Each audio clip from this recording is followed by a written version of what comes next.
the peace and prosperity of Guyana. Grant us, O God, the vision so to lead, that all the people of this fair land may enter that state of brotherhood and unity, where the mind is led forward by thee, with ever-widening thought and action. Thank you. Please be seated. Announcements by the Speaker. Honorable members, today is a very important and significant day for our country, with this extraordinary sitting of the National Assembly of the 12th Parliament of our Republic. At the beginning, let me, on your behalf and my own, acknowledge the presence of former Speakers Scotland and Ramharack and members of the Diplomatic Corps, our leaders of our disciplined forces, senior officials of government this morning.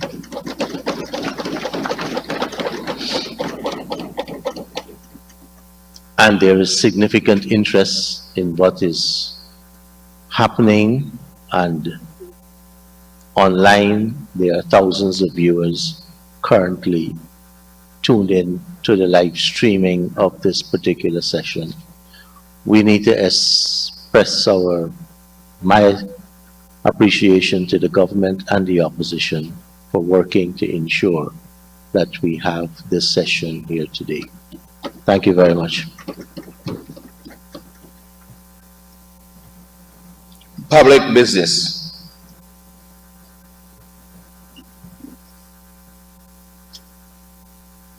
Honorable members, the motion support for the government and people of the Cooperative Republic of Guyana and the reaffirming recognition of the 1899 Arbitral Award and the 1966 Geneva Agreement was circulated. I now call on the Honorable Minister of Foreign Affairs and International Cooperation to move this motion. Honorable Minister Utah, you may proceed.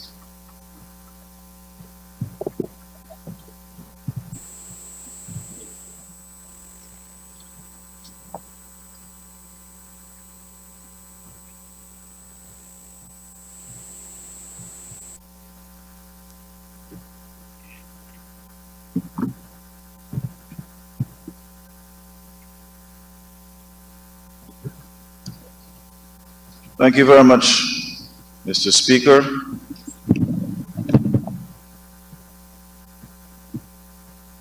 Mr. Speaker, I rise to speak to this motion that is standing in the hearts of Guyanese everywhere. This motion itself, I commend its absorption to every member of this House and beyond these walls, to all who need an understanding of neighborly deception and the ravages of greed and grasping ambition.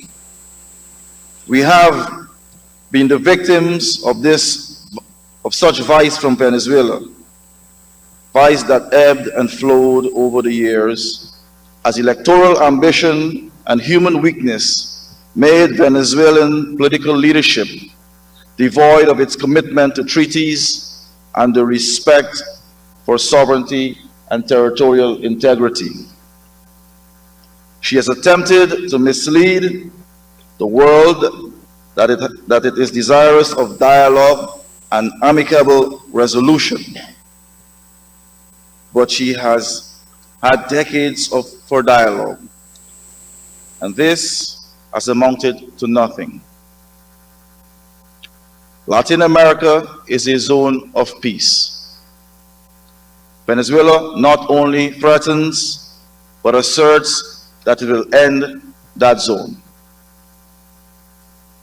Mr. Speaker, Dr. Eric Williams, the first Prime Minister of Trinidad and Tobago, one of the leaders of Caribbean integration movement, in a speech titled "The Threat to the Caribbean community in 1975 addressed in quite some detail the issue of Venezuela's territorial ambitions and penetration of the Caribbean over the last century. Dr. Williams posited that Venezuela has historically used two arguments to justify its vicious and unrelenting quest for territorial spoils in this part of the hemisphere. One, Spain's right of discovery, fortified by the Papal Bull of 1492. And secondly, the captaincy, the General of Venezuela, established in 1777. Mr. Speaker, I would encourage every member of this House and Guyanese here and abroad to read this seminal piece from Dr. Eric Williams. Mr. Speaker, these arguments were the basis for Venezuela's territorial claims in the northern Caribbean to Bird Island. Venezuela's boundary dispute with Colombia, including the Monjes archipelago in the western Caribbean in the east, the claim to Essequibo and Trinidad's offshore islands. By the 1960s, Mr. Speaker, Venezuela was able to take possession of Bird Island, Aves Island from Dominica, even though that island was 350 miles away from Venezuela and only 70 miles from Dominica. Take possession of Los Monjes archipelago from Colombia.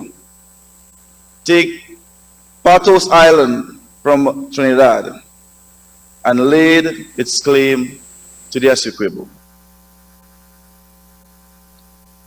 The Essequibo region, Mr. Speaker, is the only territory which Venezuela has had her eyes set on that she has not been able to take possession of. And she will not be able to take possession of our Essequibo.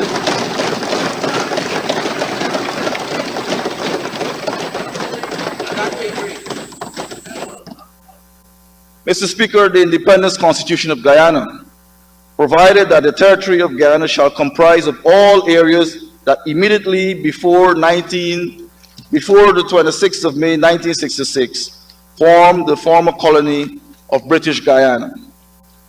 This territory includes the Essequibo, since British Guyana's western boundary with Venezuela had been well established.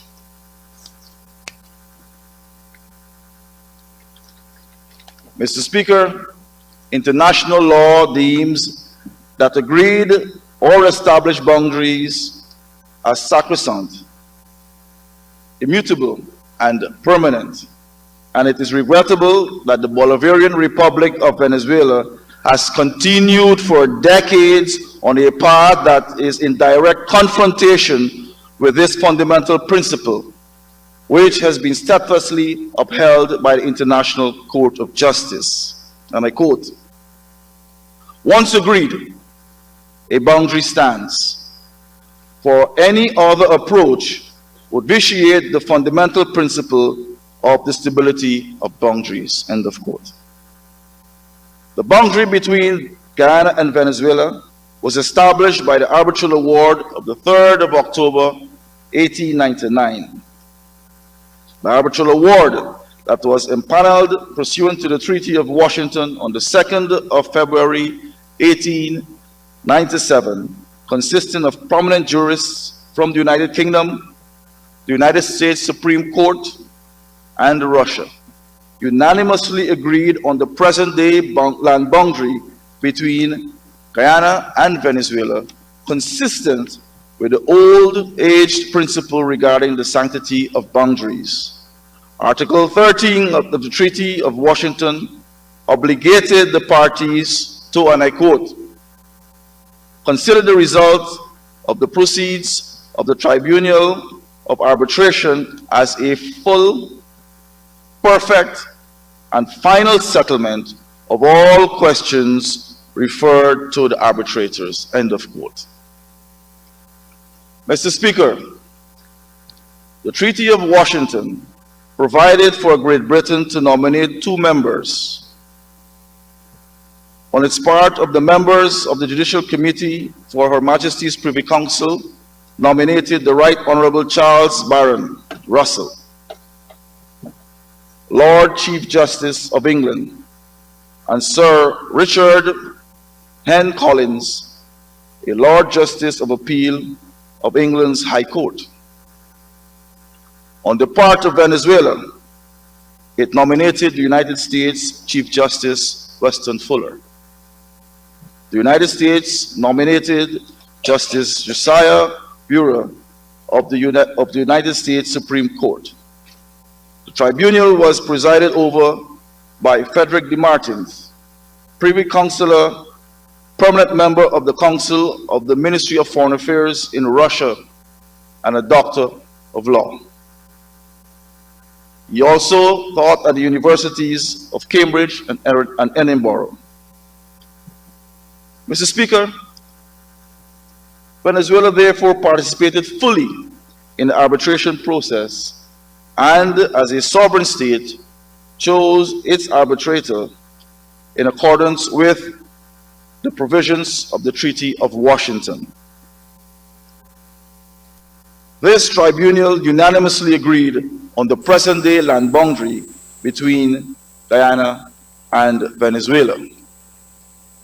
Mr. Speaker, for 63 years, Venezuela accepted the award of 1899 as a full, perfect, and final settlement, including by the act of ratification of the award within its Congress. It is important to point Venezuela's ambassador, Jose Arande, the brother of the then Venezuelan president, commented on October 7th, 1899, a mere 4 days after the award was given. And I quote, "Greatly indeed did justice shine forth, when in spite of all, in determining the frontier of the exclusive dominion of the Orinoco was granted to us being Venezuela, which is the principal aim which we set ourselves to obtain through arbitration." He goes on, "I consider well spent the humble efforts which I devoted personally to this end the last 6 years of my public life." End of quote. Mr. Speaker, I want the people of Guyana and the international community and the world over to see the developments post-1899 and how it is being chronicled and recorded in history factually and truthfully. And we are here this morning, Mr. Speaker, as a nation united to show the world that we are here on the right side of history and the right side of international law. Moreover, Mr. Speaker, 2 months after the award, the American president at that time, William McKinley, spoke of Caracas's satisfaction in his State of the Union address to the American Congress on the 5th of December, 1899. And this is what he said. "The International Commission of Arbitration appointed under the Anglo-Venezuelan Treaty of 1897 rendered an award on October the 3rd last, whereby the boundary lines between Venezuela and the British Guyana is determined." He goes on, "thus ending the controversy which had existed for the greater part of the century.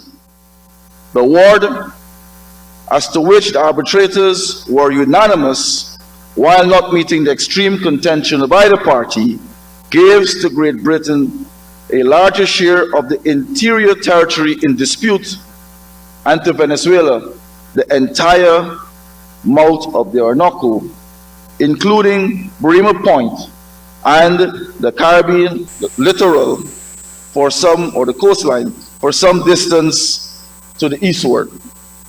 This appears equally satisfactory to both parties. This is what the United States President said in his address to the Congress. And you know of the State of the Union address, given America's not only national policies, but its foreign policies, updating the people of America. This is what was established in December of 1899, Mr. Speaker. Mr. Speaker, if you allow me, further, between 1900 and 1904, Venezuela also participated in the joint placement of the boundary markers with the British to identify the boundary as delimited by the award, and signed the agreement regarding the map of the boundary in 1905, consistent with the rulings contained in the award. Mr. Speaker, the history and the facts are overwhelming. But I have to continue, Mr. Speaker, because we have to give the people of Guyana fulsome understanding of this long-standing controversy, which Guyana intends to see through to its logical conclusion in the ICJ, or the International Court of Justice.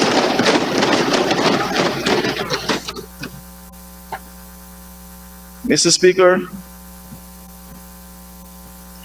allow me to show the people of Guyana in this House what and how Venezuela benefited. When we talk about the Orinoco, Mr. Speaker, and this is the map, I know it's small, but I know that our modern day technology can enhance this for us. Mr. Speaker, Venezuela attained 751,640 square kilometers from that award. In square miles, that's 358,841 square miles. That's more than 4 times the size of Guyana. That is what they got in the award. Guyana got 83,000 square miles, or equivalent to 214,969 square kilometers. Mr. Speaker, the facts are here. Venezuela was content with what they wanted, because they felt that if they got the Orinoco, it was satisfactory to them. It was a victory. They got all that they had bargained for. Therefore, Mr. Speaker, in contemporary political economy, it is unbelievable and inconceivable that Venezuela would want to try to fool the rest of the world that it has legitimate right to Guyana's territory. This will not stand, Mr. Speaker. We live in a world where laws and rules must be respected by every nation state. Mr. Speaker, however, like the proverbial magic wand, Venezuela sought and still seeks to unilaterally sweep away the reality of the award and our own conscious acts consistent with its rulings by seeking to impugn the credibility of the members of the tribunal, one of whom she herself had selected, and all of whom were indeed eminent and respected jurists of their time. So we're dealing in a time, 1899, Mr. Speaker, where the best were selected. Two from Great Britain, two jurists from the United States. One selected by Venezuela, one selected by the President of the United States. It was a solid team. Those four jurists selected a Russian lawyer and diplomat. It could not have gotten better than that in 1899. And recall, Mr. Speaker, in 1899, we still had about 6 empires. We still only had about 65 nation states. The only regional institution at that time was the OAS. But that tribunal was respected, was credible, and did its work in the best interest of ensuring that both British Guyana at that time and Venezuela caught their fair share in the boundaries. It is clear, Mr. Speaker,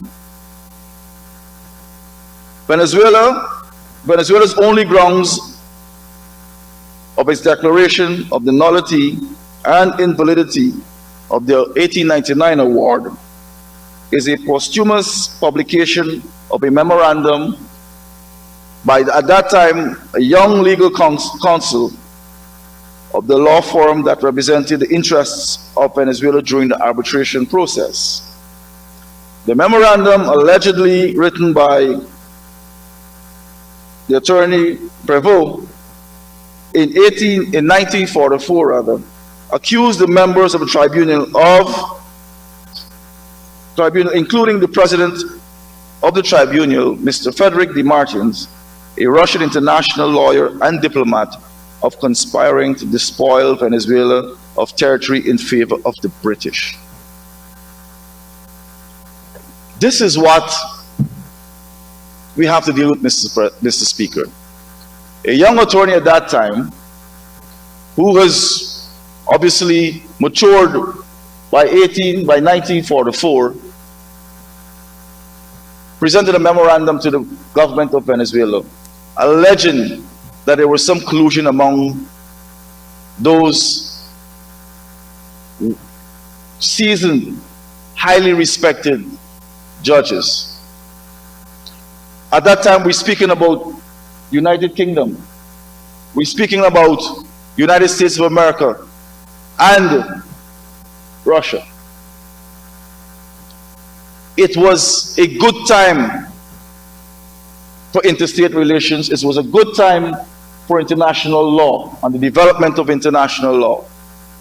We, the people of Guyana, we are very convinced that those attorneys who sat on the tribunal did their best to ensure that they uphold decency, their character intact, to ensure that they did the best in the interest of both then British Guyana and Venezuela. And we are sure of the fact, Mr. Speaker, that the International Court of Justice will prevail and the world will stand with Guyana and the people of Guyana.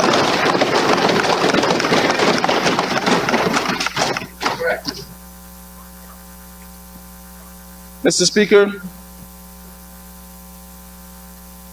no evidence has ever been found to support this accusation of this young attorney himself, ensure that he could not be questioned about it, since his instructions were that his memorandum must not be released until 6 months after his own demise. Let's go back. Can you imagine an attorney, an AG? I'm sure you will be down in your head on this. Can you imagine an attorney at that time is putting two states against each other and not willing, while he's alive, to justify his argument and to say to the world where and when and how these events occurred? He wanted it to be unsealed 6 months after his death. Mr. Speaker, this is unfounded.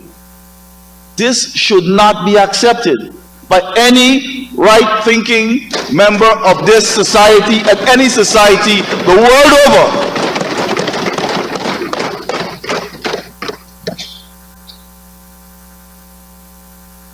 Mr. Speaker, it is noteworthy that at the same time, the law firm that represented Venezuela, writing in the American Journal of International Law, late as 1949. This is what it stated in the journal. The award secured Venezuela the mouth of the Orinoco and control of the Orinoco Basin, these being the most important questions at issue. So, Mr. Speaker, there's a contradiction here. You've had the young attorney stating in 1943 that there was some collusion among these esteemed jurists, but yet again, the same law firm that represented Venezuela stated in the U.S. Journal that all was well. That all was well.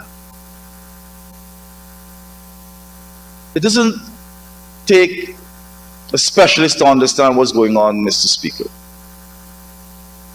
doesn't take an intellect to demystify what Venezuela has attempted to do over the several decades.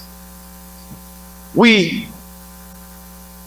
as Guyanese, are very proud of our history, of our heritage, and we are here today, Mr. Speaker, in this House, representing not only the people of Guyana here, but we want to set an example for the world over, because we believe in the rule of international law, the maintenance of peace and stability, and to ensure that there is sanctity of agreements and treaties. Mr. Speaker, in view of the fact that the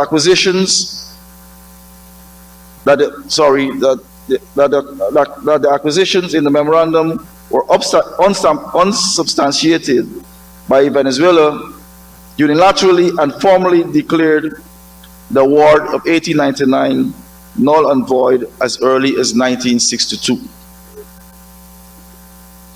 The British government agreed to provide full access to its archives to Venezuela and British experts, so as to lay rest the unsubstantiated acquisitions made. Mr. Speaker, importantly, no evidence was found by the experts. Yet, Venezuela persisted with its claim of nullity and invalidity of the award. The British government and the pre-independent Guyana agreed to permit an even closer examination of the acquisitions made by and upon which the unilateral contention of Venezuela is based. So, Mr. Speaker, we were extremely patient and respectful with Venezuela. Venezuela has always been the tyrant, has always been the state that was devoid of any respect for the sanctity of treaties and agreements.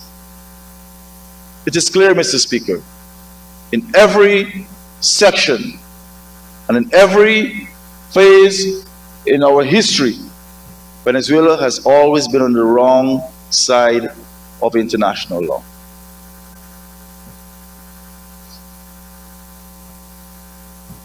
It was within that context, Mr. Speaker, that the Geneva Agreement of the 17th of February 1966 was negotiated.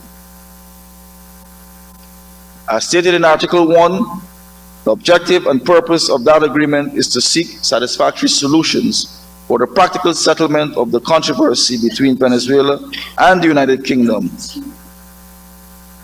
which has arisen out of the Venezuelan contention that the arbitral award of 1899 about the frontier between British Guyana and Venezuela is null and void. Mr. Speaker, Venezuela incorrectly views the 1966 Geneva Agreement as replacing the 1899 award. Guyana has consistently requested successive governments of Venezuela to do three things, Mr. Speaker. Three things. One, prove the basis of the contention that the award of 1899 is null and void. Two, identify any provision in the Geneva Agreement that states that Guyana is precluded from developing the Essequibo. And three, identify the article in that agreement that states that the arbitral award of 1899 is superseded by the Geneva Agreement. Mr. Speaker, Venezuela has never been able to do so, and they will never be able to do so because they are on the wrong side of history. Instead, Mr. Speaker, Venezuela expanding her claim of nullity of the 1899 award to claim the entire Essequibo region, further expanded to claim the waters off the coast of the Essequibo, and now even further afield. In furtherance of her baseless claim, successive governments of Venezuela have resorted to acts of open military aggression, such as the continued illegal occupation of Guyana's territory of Ankoko Island, forced removal under detention of a survey vessel back in October of 2013 in our exclusive economic zone, threats to companies investing in Essequibo and the Guyana's maritime spaces, and the host government, and outright subterfuge. Mr. Speaker, under the auspices of the Geneva Agreement, a mixed commission was established for the purpose of seeking satisfactory solutions for the practical settlement of the controversy arising from Venezuela's contention of nullity. The mixed commission held numerous meetings during its four-year term between 1966 and 1970, but was unable to make any progress towards the settlement of the controversy. Following a 12-year moratorium between 1970 and 1982, and a 7-year period of consultations on a means of settlement between 1983 and 1990, the parties agreed to refer the matter to the United Nations Secretary General to determine the means of settlement of the controversy. Mr. Speaker, the Secretary General chose the good offices process, and so from 1990 to 2017, the parties engaged in a 27-year good offices process, including 1 year of enhanced mediation. Mr. Speaker, we're giving the people of Guyana an understanding of the burden that we've had to carry perpetually, given Venezuela's reluctance to respect the 1899 agreement, but rather its path towards expansionism. We know all too well what Venezuela wants, Mr. Speaker. They want to take our land away from us, which we have rightfully owned. Because like they did with Dominica, Colombia, and Trinidad and Tobago, they want more access. This is what it's about. It's pure greed, Mr. Speaker. They have more than their fair share. They got 4 times the size of Guyana. Why would they want more? This is a zone of peace, Mr. Speaker. This is an era of peace and stability. Venezuela has to stop. Venezuela has to recognize that we need to move forward in moving this region as one, as a zone of peace, And Venezuela is the only country in this region, Mr. Speaker, who is threatening that peace. And that must not happen, not now, not never, or not ever.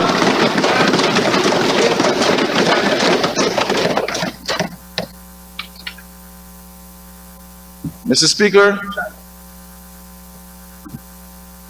once again, this process yielded no significant progress towards the resolution of the controversy.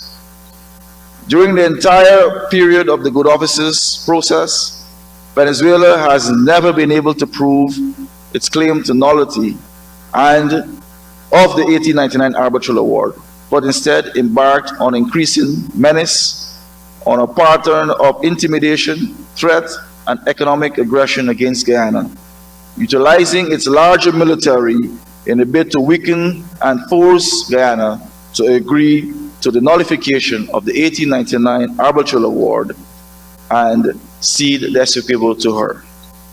Never, Mr. Speaker. Never. In 2014, Mr. Speaker, the government of Guyana decided that it was time to resolve Venezuela's controversy over the validity of the 1899 arbitral award. Indeed, the government of Guyana recognized that governments of Venezuela never acted in good faith, and bilateral engagements were never going to achieve the desired results of resolving the controversy. It was then that Guyana wrote to the United Nations Secretary General and requested that he choose another means of settlement consistent with his mandate under Article 4, Section 2 of the Geneva Agreement, specifically a judicial process. The Secretary General was determined to give bilateral discussions one more try. He proposed a 1 year, that is in 2017, of enhanced mediation. He determined that after that year, if no significant progress was made towards arriving at a full agreement to the solution of the controversy, he would choose the International Court of Justice as the next means of the settlement. Due process, Mr. Speaker, in line with international law and practice. His Excellency Antonio Guterres, following on the efforts of his two predecessors, wrote to the governments of both Venezuela and Guyana on the 30th of January 2018. And I quote as follows. This is the Secretary General speaking. I have fulfilled the responsibility that has fallen on me within the framework set by my predecessor, and significant progress not having been made toward arriving at a full agreement for the solution of the controversy, I have chosen the International Court of Justice as the means that is now used for its solution. We are progressing nicely, Mr. Speaker. Therefore, Guyana instituted proceedings against Venezuela by application to the International Court of Justice on the 29th of March 2018. In its application, Guyana asked the court to resolve the controversy that arose as a result of Venezuela's contention, which was formally asserted for the first time in 1962, that the 1899 arbitral award regarding the boundary between the colony of British Guyana and the United States of Venezuela is null and void. Mr. Speaker, Guyana invoked the 30th of January 2018 decision of the United Nations Secretary General Antonio Guterres to select the court as a means of settlement for the controversy as a basis for the court's jurisdiction. The Secretary General acted pursuant to the authority conferred upon him by the agreement of the parties reflected in Article 4, Paragraph 2 of the Geneva Agreement by an order dated the 19th of June 2018. The court then decided that the question of his jurisdiction would be determined separately prior to the proceedings on the merits. On the 19th of November 2018, Ghana filed its memorial on jurisdiction by a letter dated the 12th of April 2019. Venezuela indicated that it had decided not to participate in the written procedure. This is Venezuela in its usual posture, trying to avoid being part and parcel of what we call good practice, following the rule of law and procedure. Mr. Speaker, nevertheless, it later submitted, this is Venezuela, a detailed document entitled Memorandum of the Bolivarian Republic of Venezuela on the application filed before the International Court of Justice by the Cooperative Republic of Ghana on the 19th of March 2018, together with a 155-page annex containing various arguments regarding the controversy and the court's jurisdiction in respect of Ghana's application. On the 30th of June 2020, the court held a public hearing on the question of its jurisdiction. Here again, Venezuela did not participate. On the 18th of December 2020, the court delivered its judgment holding that it has jurisdiction in respect to Ghana's application. The court then fixed the deadline for the filing of Ghana's memorial on the merits as 8th of March 2022, and the deadline for Venezuela's counter memorial on the merits as the 8th of March 2023. Mr. Speaker, on the 17th of June 2022, Venezuela filed a preliminary objection to the admissibility of Ghana's claims. Its usual posture again, urging the court to exercise its discretion to refuse to rule on them. The proceedings on the merits were to be suspended until the determination by the court of the matter of Venezuela's preliminary objection. However, Guyana submitted its response to the preliminary objection on the 15th of July 2022, Mr. Speaker.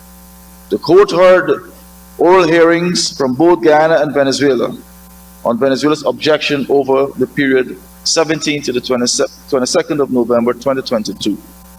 On the 16th of April 2023, the court gave its judgment on Venezuela's objections, which is final, without appeal, and binding on both parties, and are as follows. The court unanimously found that the preliminary objection raised by the Bolivarian Republic of Venezuela is admissible. By 14 votes to 1, the court rejected the preliminary objection raised by the Bolivarian Republic of Venezuela. Thirdly, by 14 votes to 1, the court found that it can adjudicate upon the merits of the claims of the Cooperative Republic of Guyana, insofar as they fall within the scope of paragraph 138, subparagraph 1 of the judgment of the 18th of December 2020. Mr. Speaker, what does this mean? It means that in votes 2 and 3, the single vote against was that of the judge ad hoc appointed by Venezuela. This is what we get from Venezuela, Mr. Speaker. The only vote against was a vote by a judge ad hoc appointed by Venezuela. The 14 judges voted in favor.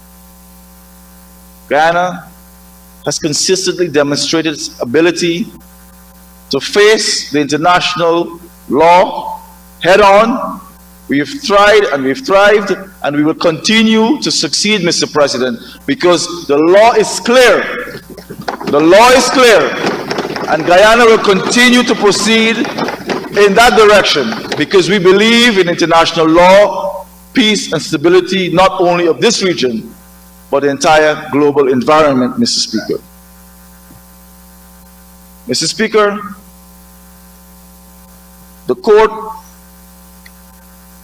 by order, fixed the 8th of April 2024 as the time limit for the filing of the counter memorial of the Bolivarian Republic of Venezuela. Guyana's case before the court is both legally and factually straightforward.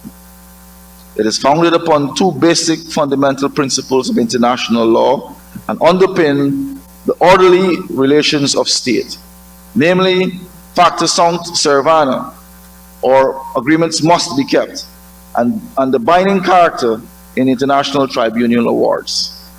The application of those axiomatic precepts to the factual record can only lead to one conclusion, and that conclusion is constant, that the 1899 award is valid and binding, and the boundary between the two countries follows the line that is described therein. Mr. Speaker, Venezuela's rejection of the 1899 award undermines the basic norms of international law, respect for which is fundamental to maintaining international peace, stability, and security. Venezuela's disregard for its international legal obligations is a threat to Guyana and to the peace and stability of the entire region by undermining the sanctity of long-standing voluntary executed arbitral awards and boundary agreements. Mr. Speaker, Venezuela has acted over the years with utter contempt for international law. Article 26 of the Geneva Convention on the Law of Treaties, 1969, provides that, and I quote, "Every treaty in force is binding upon the parties to it and must be performed by them in good faith." In good faith, Mr. Speaker. Venezuela has never honored one agreement that it entered with respect to this issue with Guyana. And I'll give you 6 points, Mr. Speaker.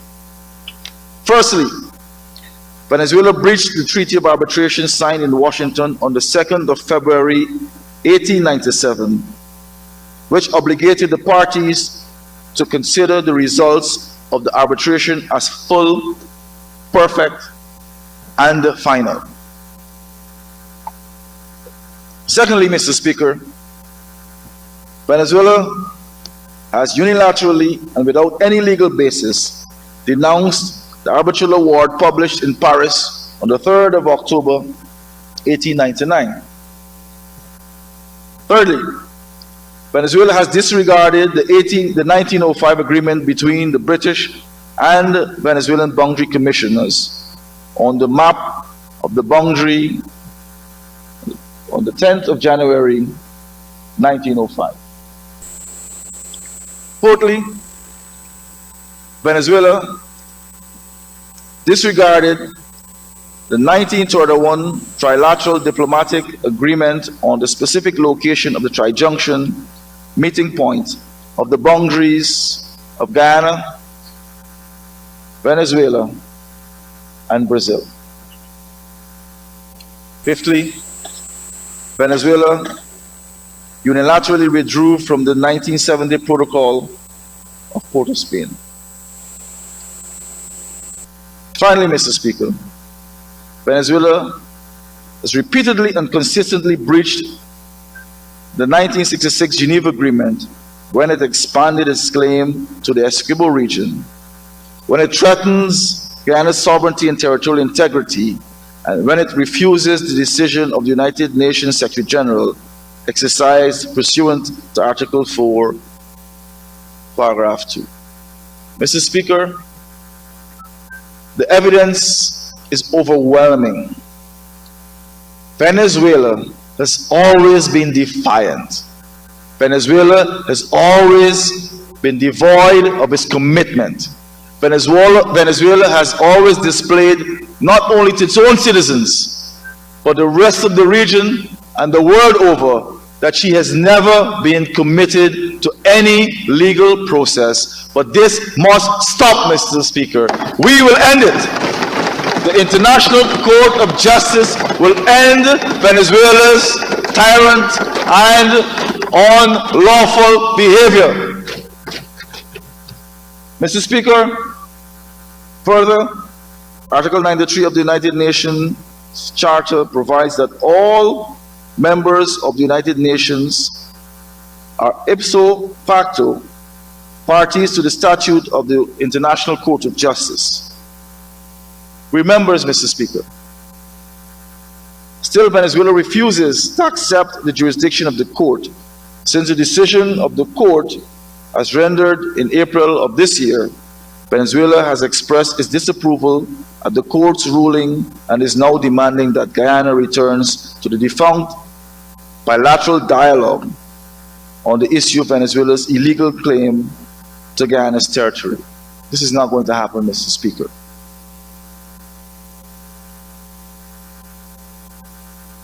Venezuela accuses Guyana of reneging on its commitments under the Geneva Agreement, but the reverse is true.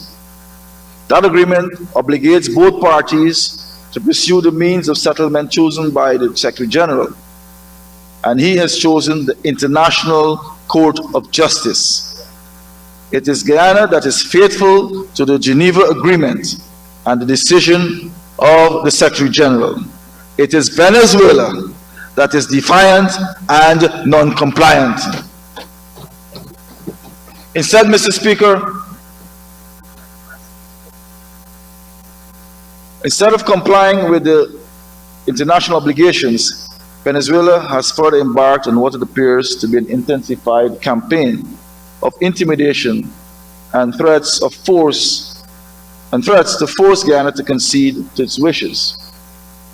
To date, the planned consultative referendum of the Venezuelan parliament is most concerning.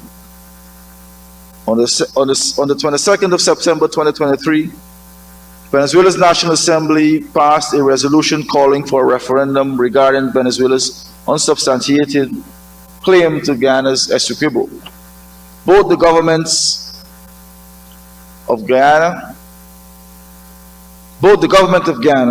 and the Secretary General of the OAS condemned the passing of the resolution as illegal and improper, since it violates the Geneva Agreement of 1966 and is inconsistent with the decision of the United Nations Secretary General to submit the question of validity of the 1899 award to the International Court of Justice as a ruling. Mr. Speaker, I also want to state in this House that the opposition and the government met recently, and we have published a joint statement, united as one people, one nation, one destiny, in pursuit of the logical conclusion of this unfounded claim that Venezuela has to our territory. Mr. Speaker, if you allow me, I'll just read from the joint statement. President Ali and the opposition leader and the leader of the opposition agreed that the protection of the territorial integrity and sovereignty of the state must not be subserved by a vigorous and comprehensive public relations program for a proactive and robust diplomatic effort aimed at blunting Venezuela's propaganda and misinformation as they relate to the territorial controversy generally and the agreement and the Geneva Agreement in particular. They, meaning the opposition and government, reaffirmed the commitment to the current judicial process that is being conducted under the aegis of the International Court of Justice, and are convinced that it would finally resolve the question raised by Venezuela over the validity of the 1899 arbitral award. And Mr. Speaker, I hope that every Guyanese would have read the joint statement. This joint statement provides the basis for which we have stand on We continue to stand on as one people, and we'll continue to move ahead in that direction, ensuring that we bring peace, stability, and predictability to the people of Guyana, and to ward off the unfounded claim from Venezuela using the right and proper process, which is the proceedings that we are now involved in within the International Court of Justice. Mr. Speaker, allow me to share with the people of Guyana also statements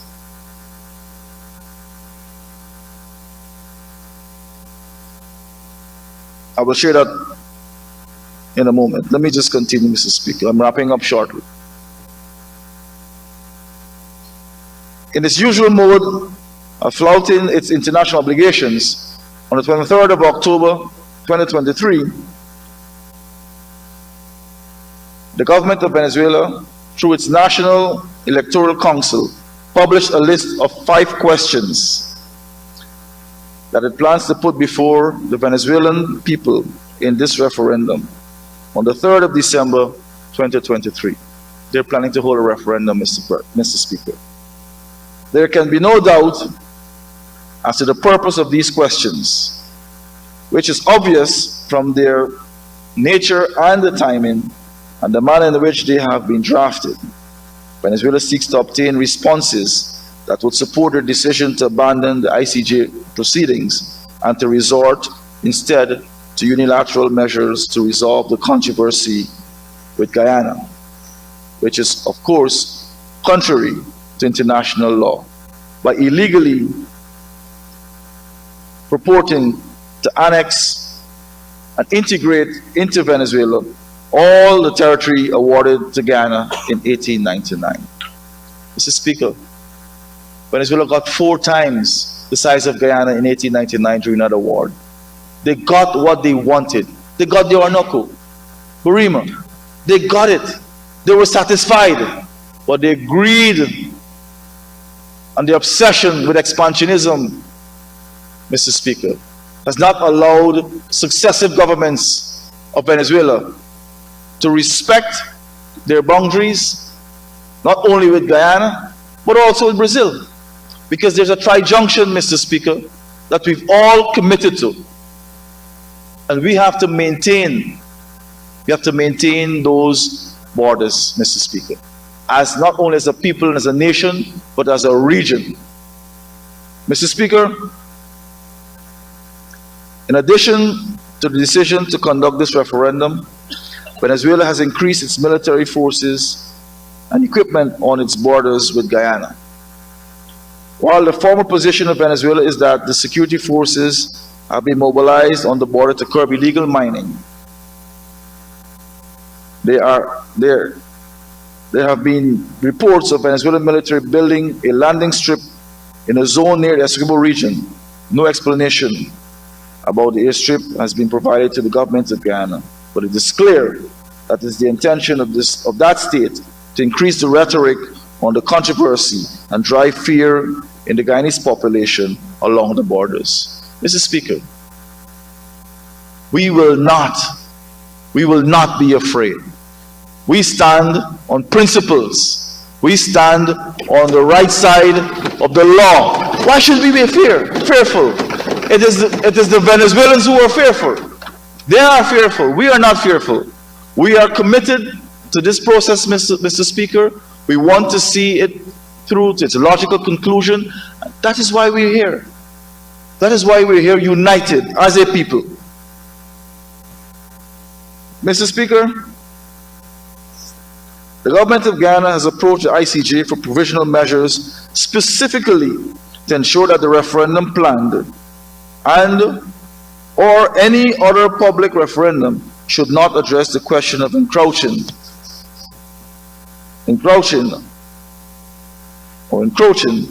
upon the legal issues to be determined by a court in its judgment on the merits.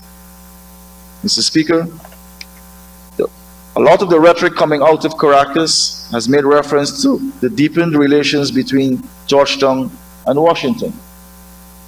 The government of Ghana takes offense to such rhetoric as an attempt by Venezuela to diminish the right and capability of the government and people of Guyana to be able to define and determine their own national interests and pursue those for the benefit of the people of Guyana.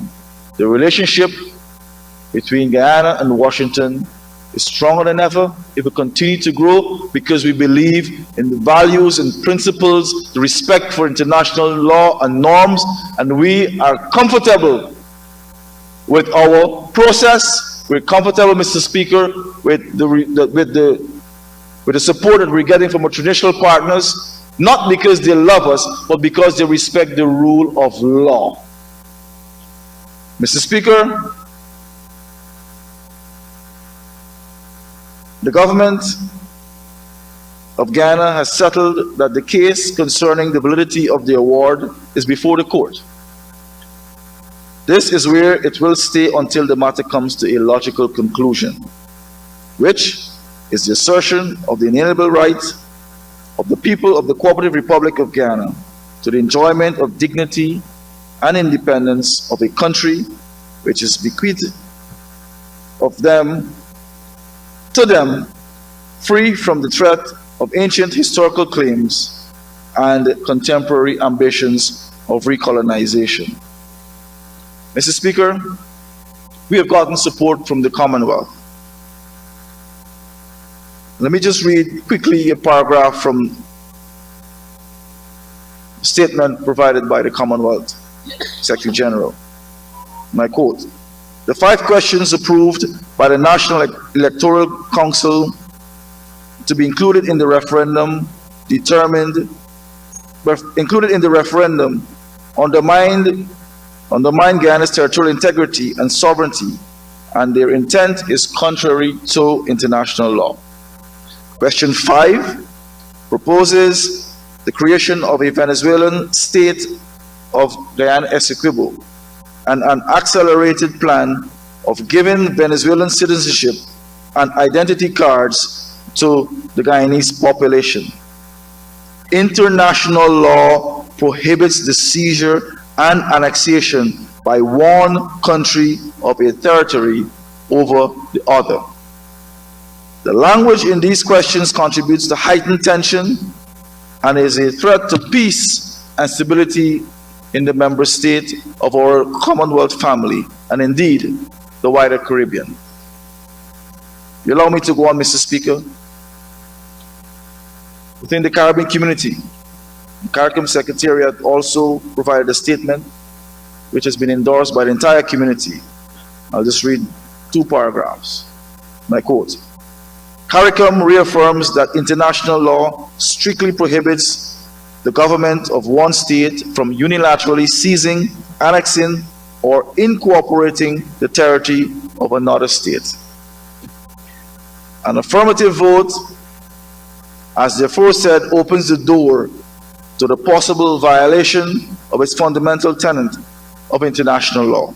And goes on, "CARICOM notes that the language of the 2 questions approved to be posed in the referendum seeks an affirmation and implementation of Venezuela's stance on the issue, and I quote, by all means according to with the law. It is open to reasonable persons to conclude that by all means includes means of force of war." Mr. Speaker, this is troubling, what we're seeing in our region. The history does not allow for what Venezuela is trying to embark on. And we know that international law will prevail, Mr. Speaker, and we will have a peaceful settlement of this controversy that Venezuela has with Guyana. And the people of Guyana will be able to move on with their lives in peace and tranquility. Mr. Speaker,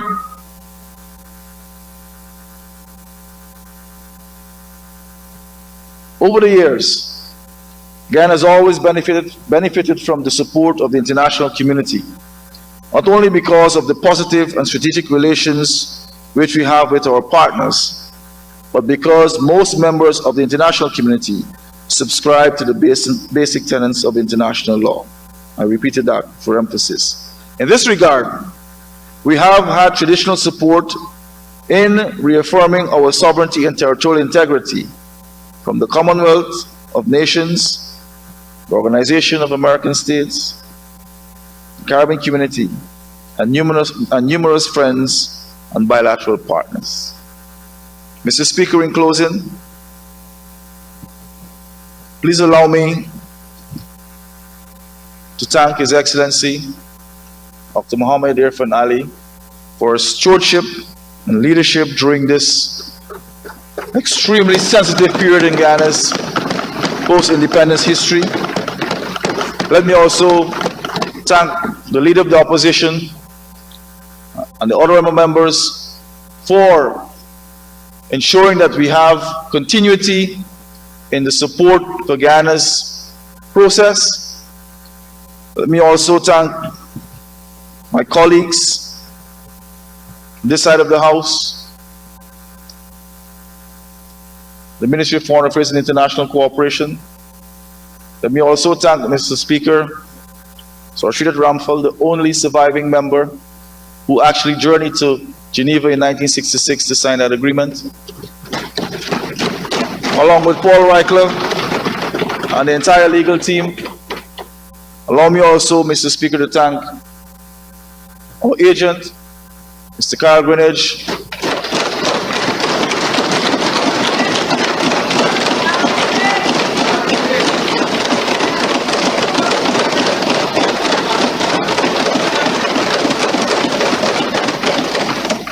thank you.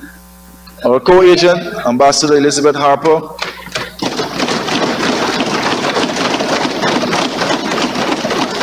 Ms. Donna Street, who is our Director of Frontiers, for hard work and dedication to this process. And let me thank the entire Guyanese community, not only here in Ghana, but abroad, for their support and their commitment to this process.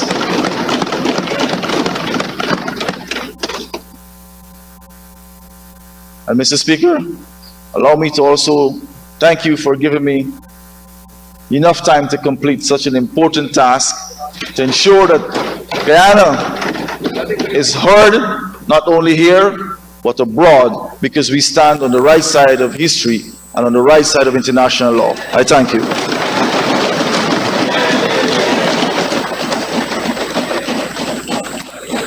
Thank you very much, Honorable Minister, for your most informative presentation. Honorable members, on your behalf, I also would like to acknowledge Her Excellency the Chancellor, who was here with us and just about to leave. We also have former Prime Minister Hamilton Green here with us. Ambassador to Venezuela designate His Excellency Richard Van West Charles. We have His Worship the Mayor, Mr. Alfred Bentor, Regional Chairman for Region 4, Mr. Daniel Siram. Among our guests too is the next generation, students from President's College along with their teachers. On this very important day for our Parliament, we will have the Honorable Member Mr. Kemrat Ramjatan next, and then the Honorable Member Asha Kisoon, and then we will take the break. Honorable Member, Mr. Ramjatan, you have the floor. Thank you very much, Mr. Speaker. And Mr. Speaker, I stand in this August Assembly at this extraordinarily historic moment to give support and full support to the motion that is before this Assembly. I rather suspect that any motion of similar ilk will be given solid support by the opposition. not only because it is needed, but it is because it is right and just.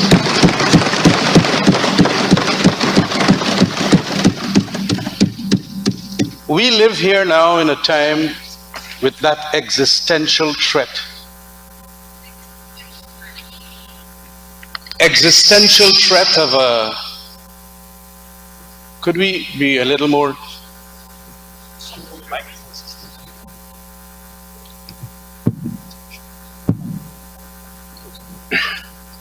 Could we, am I being heard here? Yeah, okay. I have my documents and papers in front of me and I do not want to transfer that. That space is a little too small for what I have to say.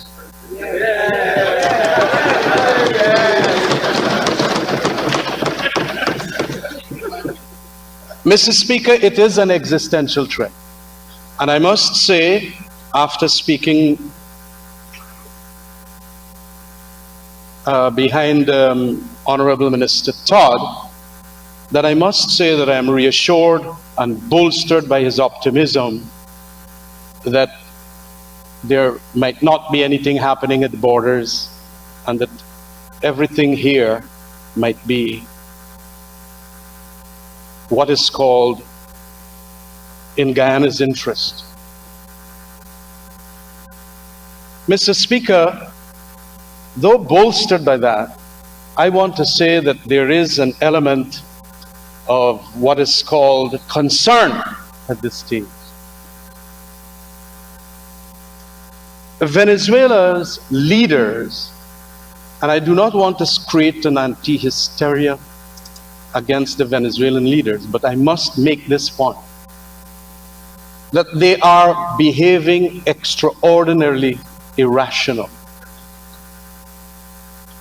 And in international politics, when rationality leaves the room, we can have problems that can violate the peace of this zone, and it could also create tremendous economic and political troubles for its eastern neighbor. Mr. Speaker, after that award and then the demarcating of the boundaries in 1905 and the completion of all that which was supposed to be done and done thoroughly after the 5 wise men made their arbitral award, we had a period in which it was recognized for some 60 years that that border is what delineates Guyana from Venezuela. But it was British Guyana then. And Venezuela was obviously not going to play the fool with Britain. But come 1966, when independence is now to be gained from the colonial master, we saw Venezuela upping the ante in relation to what it can now do to a small country on its eastern border. And it started all the activities, and I will name a couple, which not only was a violation of our territorial integrity, but also was an undermining of our investment prospects in that almost 3/5 of Guyana. I will come to that. And I must quote from one of our greatest statesmen, Mr. Sridhar Ramphal, in his book, Guyana in the World, the First of 50 Years and the Predatory Challenge. Being so masterful of the English language as he is, he indicated at page 84 thereof that this welcome of Guyana's freedom was not shared by our neighbor on the Western Front. As I noted in a passage of his, the singular aversion to Guyana's freedom was the very converse of all that their hero, Simon Bolivar, symbolized. Today we have in Venezuela a grasping on to the greatness of Simon Bolivar. But I want to say, before I come to Simon Bolivar, that this is how Sir Sridhar Ramphal described those that had happened in 1966. It was on the flimsiest pretext of an old and disappointed man's posthumous memoirs, set down some 45 years after the events.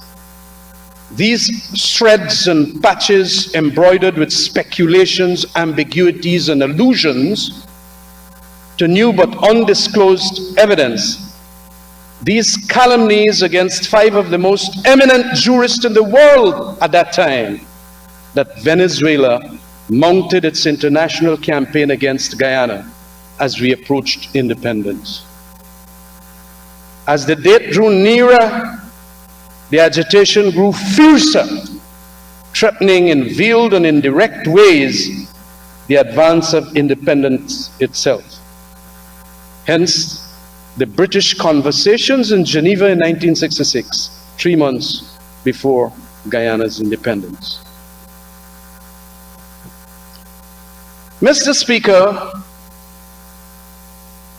when leaders of Venezuela are going to quote and talk about Simon Bolivar, I wish to remind our countrymen and even the Venezuelans who will be, of course, peeking into our parliament here today, what Simon Bolivar, 1783 to 1830, had said in 1819, after independence was gained from Spain. He had indicated around that time, after the fight for freedom, that the peoples of Latin America were so used to tyranny and ignorance and vice that they would not know what to do with freedom. That government had to be appropriate to the people, and that legislators in fledgling countries like Venezuela at that time would have to work to create conditions in which their fellow citizens could enjoy freedom. This is what he said specifically. If a people, and I'm quoting him here, perverted by their training, succeed in achieving their liberty, they will soon lose it.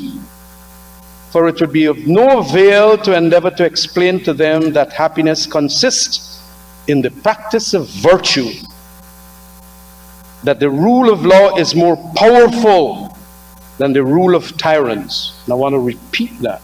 The rule of law is more powerful than the rule of tyrants, because as the laws are more inflexible, everyone should submit to their beneficent austerity.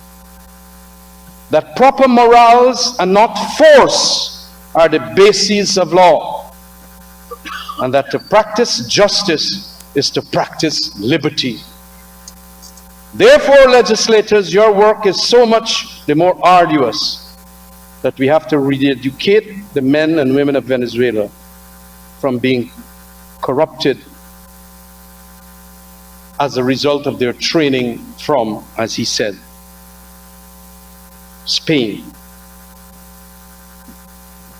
This profound advice from one of the greatest of Latin America's heroes must now, of course, be applied to what Venezuela, or at least be compared and contrasted as to what Venezuela seeks to do now. As a matter of fact, I feel that all of the advice of Simon Bolivar is being thrown out of the room, thrown out of the window. And so that is why we have irrational leaders now, almost people who you'd have to say had huge problems appreciating morals and justice and all of that, now trying to do certain things, obviously for their political continuity.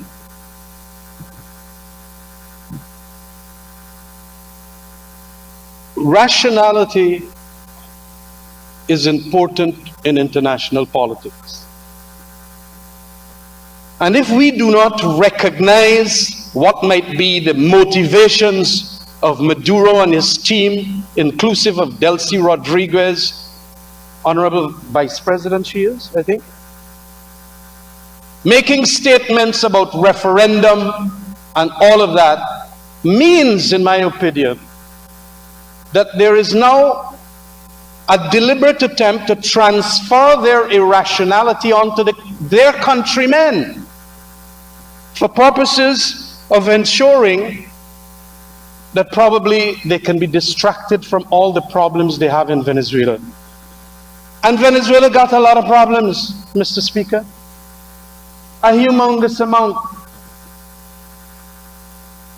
I got a book, The New Map, by Daniel Yergin, and was doing some readings in relation to what might be their motivation. And of course, he was talking about climate and the clash of nations and energy. It is not only to distract the present leaders of Venezuela, it seems, they wanting to distract their bad governance and whatever else, but it is also to extend, in view of the fact that we have now found oil in Guyana, to try to have a hand in that. I am glad that we signed the deal with ExxonMobil that had geopolitical advantages about it, although a number of people said that it was the most rotten deal that we ever did. We are going to see the benefit of it as a result of. Mr. Speaker, it all started, as I said, in Venezuela under especially Hugo Chavez, with his mantra of socialism of the 21st century, and it would become Chavez after Maduro thereafter. But what Venezuela suffers from now is tremendous economic and even a humanitarian disaster. I mean, we know that in the 1990s, Venezuela was hitting 3.3 million barrels per day. Today, it's about 600,000 barrels per day. We know that so many people have left the country, about 6 million, it's millions. Inflation has annualized to almost an unimaginable 1,000,000%. These are notes I took from Daniel Yergin. 1,000,000% is their inflation rate. And of course, in 2018, Maduro won a second term. And of course, I suppose they want now not to get all that 300 billion barrels of reserve exploited so that they could give Venezuelans a better chance. They're now eyeing Guyana. That kind of politics that is played in our region is going to be disastrous for this region. And the provocation, as we are seeing, has now gone to a referendum, as I said, to transfer the irrationality onto the ordinary, simple, peace-loving citizenry of Venezuela. Mr. Speaker, we cannot allow that, and it is for that reason, too, that we are all here united. And what more unity I see in this assembly sitting here is the fact that we have the diplomatic corps. We have so many others with us appreciating that indeed there must not be any confrontation on that western border.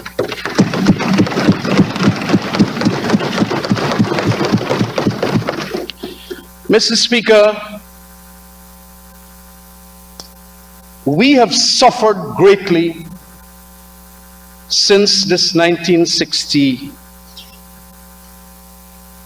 attitude and approach of Venezuela. When we gained independence,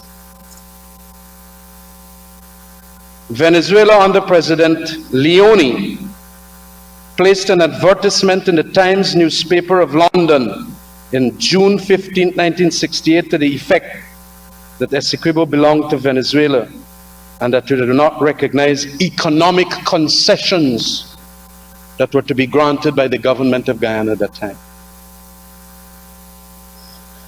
Again, same president issued a decree, 1152 of July 9, 1968, purporting to annex a 9-mile wide belt of sea space along Guyana's entire Essequibo coast. And that was, as I said, July 1968. I remember, as a member of the PPP then, in 2000, Beale Aerospace came here. And another big reversal in investment happened when President Chavez issued a blunt rejection of the agreement between Guyana government and Beale Aerospace Corporation of the United States to establish a satellite launch facility in the Waini. We also saw, and I take these from the book that was written by Brigadier Arthur Granger, Caribbean Geopolitics, and a historian of repute.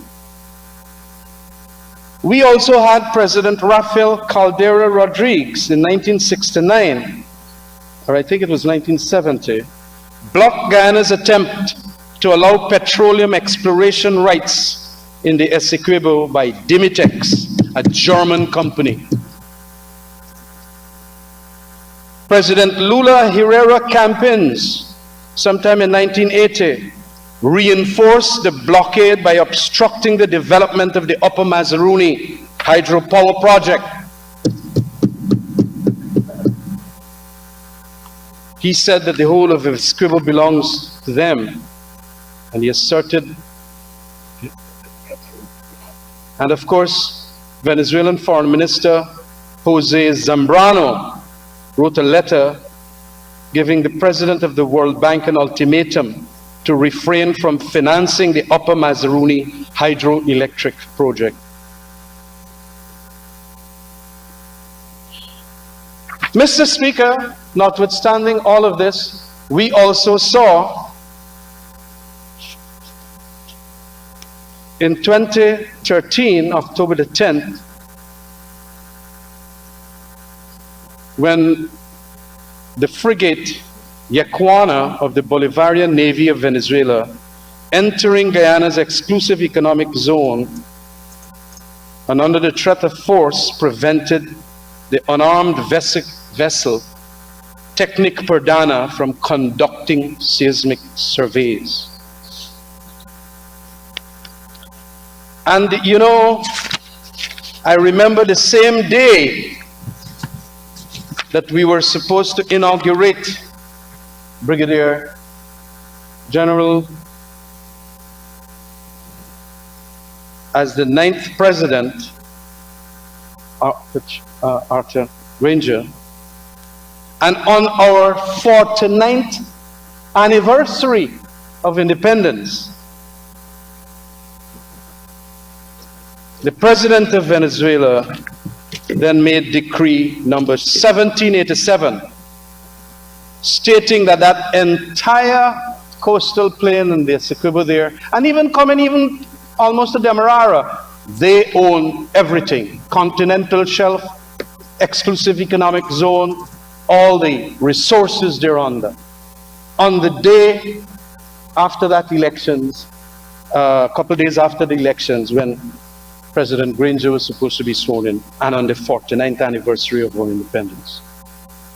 Decree 1787. But of course, we went ahead, knowing the geopolitical value of an agreement, now that they have found oil, with Exxon, and not only Exxon, it included a Chinese company, Sino. Today we understand too that Chevron has bought the shares over of the third company, and we have two very large American companies there. But we had all the time did the acts of eminent domain, meaning acts of our sovereignty over Venezuela, over Essequibo, and Venezuela was well aware of those acts.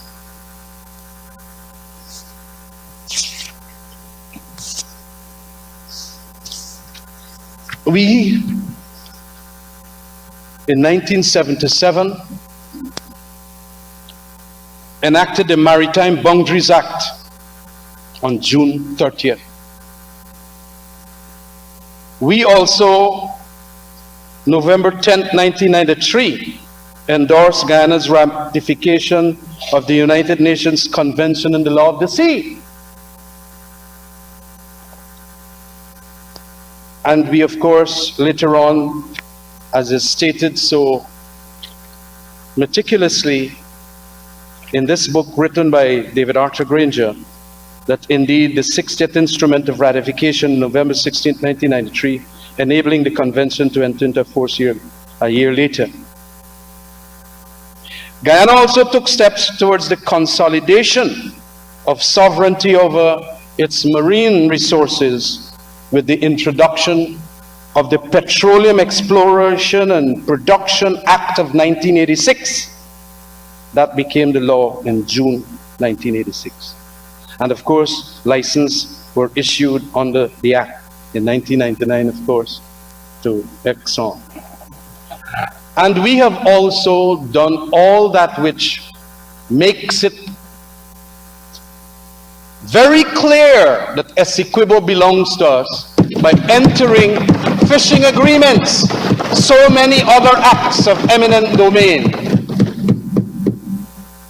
bilateral fishing agreements allowing foreign vessels to fish in Guyana's waters.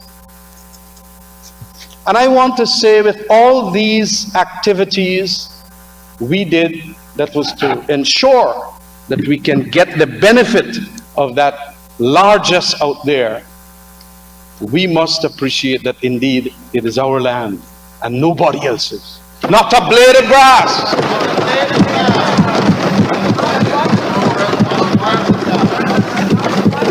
And though we may have the situation where they are going to do some saber rattling, we are not going to give up.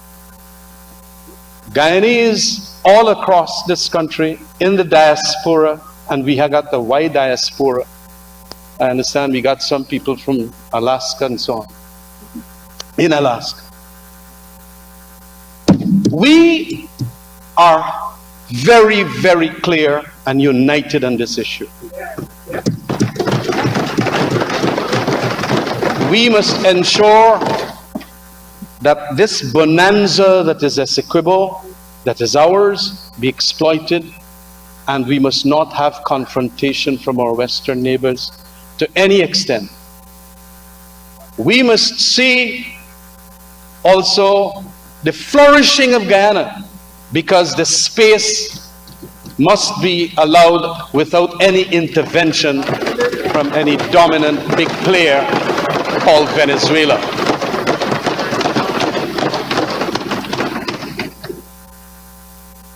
Mr. Speaker,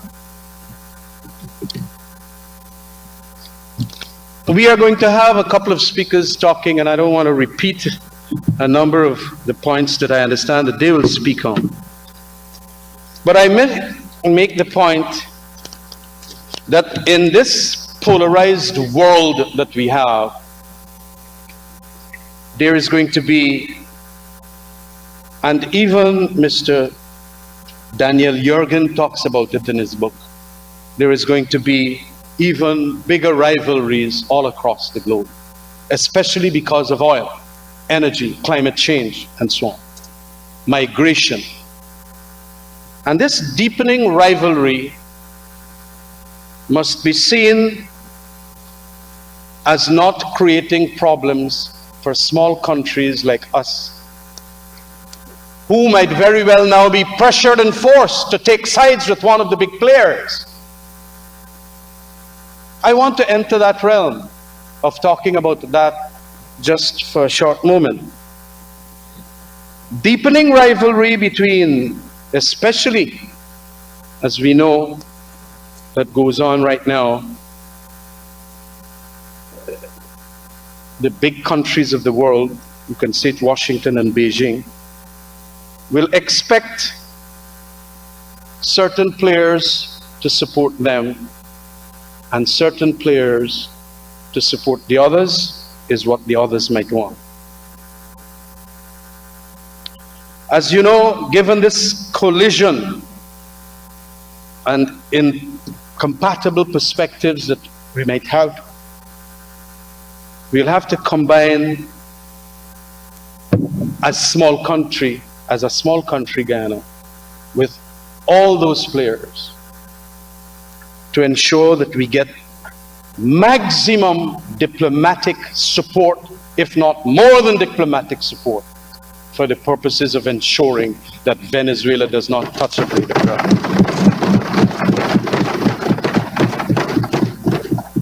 Sometimes these clashes at that higher end of the global order create grave quandaries for small countries like us. And of course, we are connected here in Guyana very closely to the USA. We are also connected culturally to China.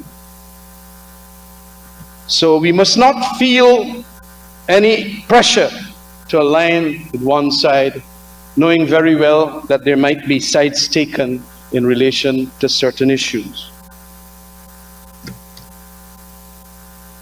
I do not want to see non-alignment being pressured out of existence.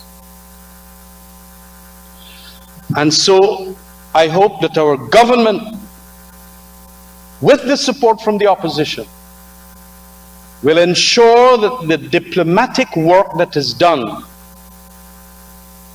meets that target of ensuring that we can get the support of everybody in the world on this matter. We are one step there almost, because we have done the international rule of law method of carrying it to the ICJ. That's important. And we must adhere to our treaties. We must all adhere to the rule of law, international rule of law. We must adhere to territoriality as prescribed years, 200 years ago, 100 years ago, whatever, and so on. We must not make the Caribbean or this area a zone that will have conflict and confrontation. And so I urge, especially the diplomats and the diplomatic corps members that I see here today, that they do give their wholehearted support to Guyana in this cause. Thank you very much, Mr. Speaker. I commend the motion for full support by each and every parliamentarian here. Thank you very much. Thank you very much, Honorable Member. Mr. Ramjatan.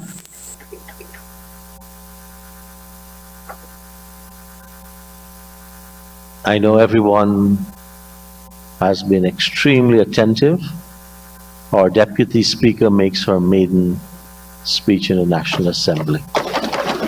The custom is utter silence.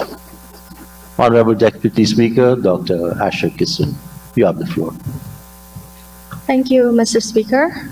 Allow me to stand on all protocols already established. Mr. Speaker, I stand before you today, before the people of Guyana. First of all, expressing gratitude for this extraordinary sit-in. To you, to the government of Guyana, to the opposition, and to my parliamentary joiner partners. This issue cannot go on. Today's sit-in is extremely important. It is a matter of urgency and must be treated as such continuously.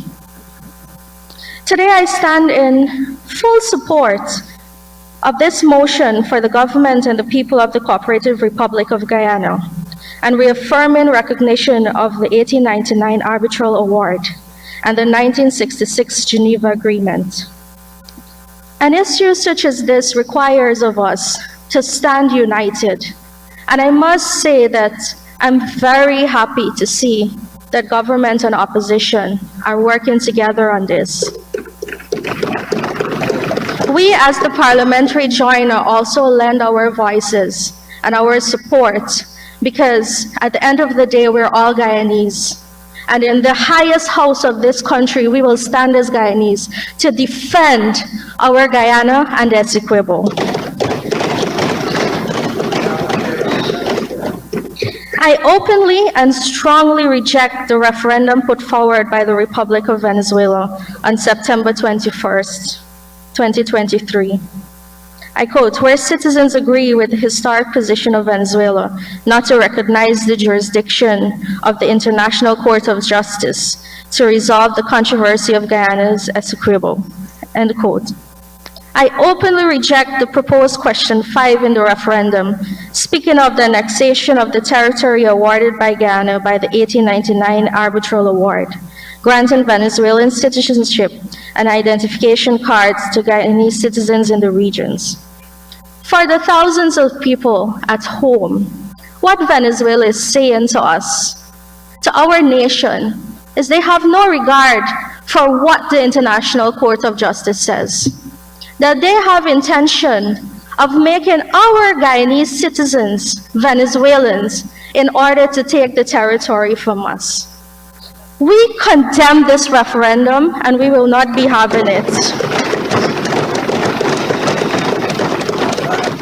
Mr. Speaker, while we all agree that this is contemptuous of the legal process prevailing before the International Court of Justice, allow me to express my open and honest displeasure at the disrespect shown by the Republic of Venezuela for Guyana and its territorial integrity.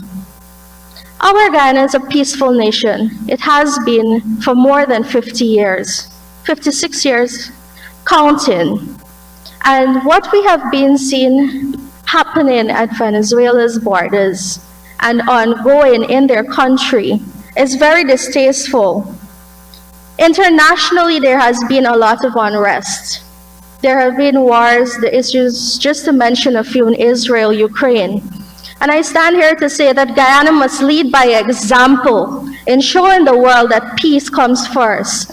And we will not bow to Venezuela's threats. Mr. Speaker, with the motion put forward, we stand in support of affirming the sovereignty and territorial integrity of the state of the Cooperative Republic of Guyana. I reaffirm the recognition and acceptance of the 1899 Arbitral Award and the 1966 Geneva Agreement. I denounce as unlawful, void, and of no international legal effect the referendum in Venezuela. I support the government in its pursuit to ensure a peaceful and lawful resolution of the controversy before the ICJ. I support the government's formal approach for the urgent protection done through the International Court of Justice. I support calls for the deepening of engagements among all national stakeholders.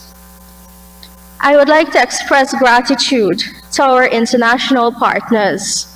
A friend indeed is a friend indeed. A friend in need is a friend indeed. And we are in need.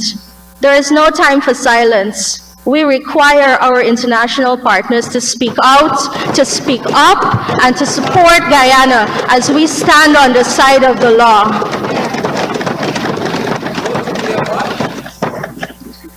Mr. Speaker, the Venezuelan government needs to concentrate on giving its people a better life today and to leave Guyana alone. We see their people leaving Venezuela by the thousands, including coming to Guyana. And to be honest, Mr. Speaker, if I had leaders who had no regard for international law, I'd probably be leaving my country also. We need to continue along the legal lines, Mr. Speaker. We will not back down. We are focused on building our nation. Hundreds and thousands of Guyanese are returning home. And we will reaffirm to Venezuela that our territorial integrity will be protected. Mr. Speaker, you will hear a lot today. People will say, not a blade of grass. But I stand before this House saying not one drop of sweat, not one tear from any mother or child being displaced from Essequibo, not one Guyanese citizen will be given Venezuelan citizenship because Essequibo is our own. And our territorial integrity must be protected. Thank you very much.